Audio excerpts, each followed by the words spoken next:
नमस्कार, मी डॉक्टर कविता राणे. बुलेटिनमध्ये आपल्या सर्वांचं स्वागत. बुलेटिनच्या सुरुवातीला बातमी पुण्यातल्या नसरापूरमधल्या अत्याचाराच्या अपडेटची.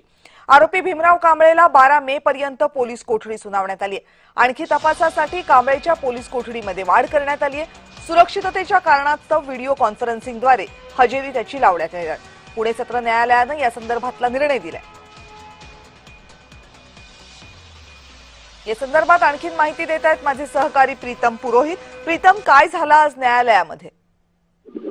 आज न्यायालयामध्ये खरं तर त्याला दुपारी 2:30 वाजता आणणार होते. त्या पद्धतीने सर्व जी काय ती तयारी करण्यात आली होती. मात्र पुणे पोलिसांना एक लीड मिळाली की आरोपीच्या ज्या गाडीमध्ये आहे त्या गाडीवरती देखील हल्ला होण्याची जास्त शक्यता आहे. त्याच्यामुळे कायदा सुव्यवस्थेचा प्रश्न निर्माण होऊ नये याची ही सर्व खबरदारी घेण्यात आली.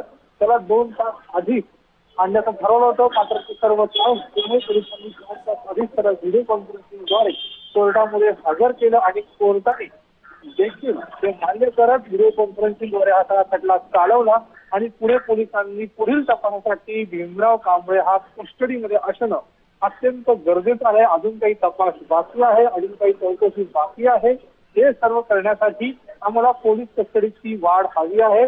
कोर्टाने ते मान्य केलं आणि त्याला पुढचे 5 दिवस म्हणजे 12 मे पर्यंत पोलीस कस्टडी जी आहे ती दिलेली आहे. धन्यवाद प्रीतम, तुम्ही दिलेल्या सगळ्या सविस्तर माहितीबद्दल.